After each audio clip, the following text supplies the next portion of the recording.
Sampai saat ini kita masih membahas getaran bebas ya, dan sampai minggu lalu getaran bebasnya masih tanpa redaman.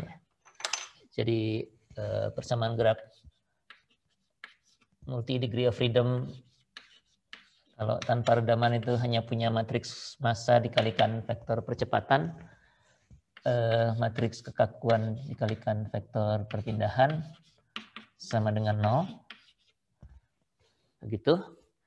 Lalu setelah frekuensi omega dan ragam getar V kita peroleh, kita selesaikan persamaan gerak ini dengan cara mentransformasi koordinat perpindahan U menjadi koordinat ragam Q ya. Jadi koordinat ragam Q seperti itu. Di mana kalau ini kita terapkan, kemudian kita kalikan dengan V transpose di seluruh suku yang ada, dan kita gunakan sifat ortogonalitas dari ragam getar ini, dari V, maka kita akan dapatkan bentuk yang seperti ini, di mana M-nya akan diagonal, lalu percepatan dalam koordinat ragam, ditambah dengan K-nya yang juga diagonal, dikalikan dengan Q perpindahan tapi dalam koordinat ragam, sama dengan 0 ya. Bedanya persamaan yang pertama ini dengan persamaan yang di bawah adalah bawah ini persamaannya sudah terlepas satu sama lain ya, tidak saling berkaitan ya. Kalau di sini matriks M-nya mungkin penuh, kalau di shear building bangunan geser M-nya sih tetap sudah diagonal, tapi K-nya yang mungkin punya isi di mana-mana, sehingga dalam satu baris persamaan itu ada beberapa variabel perpindahan yang harus kita ikut sertakan dan selesaikan. Sedangkan pada persamaan yang di bawah ini bentuknya sudah terpisah. Jadi kalau kita lepas satu persatu, bentuknya adalah MI QI 2 dot ditambah KI QI sama dengan 0 ya. Dan ini kita sudah punya solusinya. Ini adalah getaran bebas tak teredam 1 derajat kebebasan dengan koordinat perpindahannya QI ya, masing-masing QI ini, dan solusinya kita sudah punya ya. Solusinya adalah QI sama dengan AI cosinus omega I T ditambah BI sinus omega I T. Oke. Bentuk ini kalau kita bagi semua dengan MI ya, sehingga suku pertamanya tinggal QI 2 dot, yang ininya akan berubah jadi KI per MI, itu adalah omega I kuadrat dikalikan QI sama dengan 0 ya. Jadi ini dengan ini sama, solusinya juga sama-sama ini ya. AI dan BI nanti dicari dari kondisi awal. Nah, untuk yang begini kondisi awal harus kita transformasi dulu dari kondisi awal dalam koordinat U. Dan itu sudah kita bahas juga minggu lalu. Jadi semua QI 0 itu bisa dicari dari VI transpose kalikan M kalikan U 0 gitu ya. 0 dibagi dengan MI.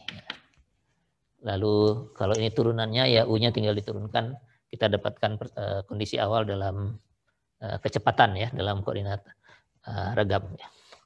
Nah, kalau Anda mencari frekuensi dan ragam getar menggunakan MATLAB ya, menggunakan fungsi EIG dari MATLAB, EIG K, M begitu. Nah, matriks ragamnya itu akan dinormalisasi oleh MATLAB sendiri, sehingga M diagonalnya ini akan berupa matriks identitas ya. Jadi nanti kalau menggunakan yang dari MATLAB ini tidak diubah ragam getarnya, maka bentuk V transpose kali M kali V ini akan menjadi matriks identitas ya. Artinya isinya satu saja di diagonal, Lalu kalau kita uraikan bersamanya dapatnya yang ini, yang bawah ini. Ini kan koefisien masanya nih 1 nih karena sudah dibagi dengan MI semua. Ya. Jadi kalau ini begini, kalau kita kalikan V transpose kali K kali V, maka yang kita peroleh adalah koefisien yang ini, ya, omega I kuadrat ini. Jadinya isinya adalah omega I, omega 1 kuadrat, omega 2 kuadrat, dan seterusnya. Jadi matriks M dan matriks K yang diagonalnya akan berbentuk spesifik, identitas, dan matriks frekuensi kuadrat begini kalau menggunakan ragam getar yang dikeluarkan oleh fungsi EIG dari MATLAB. Ya. Jadi ini sudah kita bahas sampai minggu lalu. Kemudian Anda juga sudah mengerjakan problem yang diberikan, ya. Jadi tinggal mengaplikasikan ini semua. Dari plotnya mungkin kalau Anda perhatikan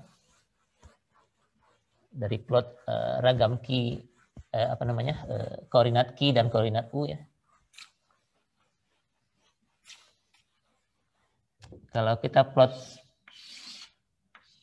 di sini Q yang ke I begitu, Q1, Q2 dan sebagainya, tergantung kondisi awal yang diberikan di mana posisinya. Tapi kalau Anda perhatikan, untuk setiap ragam getar QI ini, sinusoidalnya bentuknya seperti ini, hanya satu frekuensi, ya. Frekuensinya hanya omega I. Ya. Jadi bentuknya jadinya bagus, kita amplitudenya bareng semua, dan frekuensinya hanya satu. Sedangkan kalau Anda gambarkan U yang ke I, U1, U2, U3, dan seterusnya, ini bisa terdiri dari sejumlah frekuensi. Ya, tentu saja ini tetap berulang sesuai dengan frekuensi alami yang ada. Tapi yang jelas dalam satu getaran, satu lantai, masing-masing lantai ini akan terdapat sejumlah frekuensi, ya. Bisa beberapa frekuensi tergantung kondisi awal yang diberikan, ya. Di minggu lalu juga sudah kita perlihatkan bahwa kalau kondisi awalnya persis sama seperti ragam pertama, responsnya nanti akan ragam pertama saja. Jadi U-nya hanya satu frekuensinya. Kalau ragam kedua juga begitu. Tapi kalau sembarang, kemungkinan besar getaran U ini akan punya beberapa frekuensi, sedangkan Q-nya tetap sesuai dengan frekuensi omega I masing-masing. Nah, kalau ini yang kita plot untuk setiap lantai misalnya, jadi pada problem yang diberikan Anda diminta menunjukkan sketsa deformasi dari struktur untuk waktu-waktu tertentu, T sama dengan 1 detik, 3 detik, dan mungkin nilai yang lain, ya. Nah, ini gambarannya bisa macam-macam, ya, tergantung kondisi awal yang diberikan. Mungkin begini, lantai satunya, lantai duanya di sini, lantai tiganya di situ misalnya. Ini khusus untuk T sama dengan katakan 1 detik, gitu, ya. Ini bukan ragam getar, ya, karena ragam getarnya belum tentu seperti ini bentuknya, ya. Karena ini adalah kombinasi dari semua ragam getar yang ada, QI yang ada, ya, U-nya. Ini hanya potret dari strukturnya sesaat pada saat T sama dengan 1 detik misalnya. Pada detik yang lain bentuknya bisa berubah lagi, ya, mungkin jadi begitu, gitu, ya. Ini T yang lain dan seterusnya. Jadi ini bukan lagi ragam getar, ya.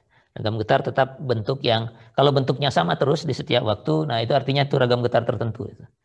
Karena frekuensinya jadinya semua bergetar dengan frekuensi yang sama, ya. Jadi sampai di situ yang sudah kita bahas dan Anda coba kerjakan minggu lalu. Nah, sekarang kita akan masukkan redaman, ya. Jadi kita mulai masuk ke masih getaran bebas, tapi teredam, ya.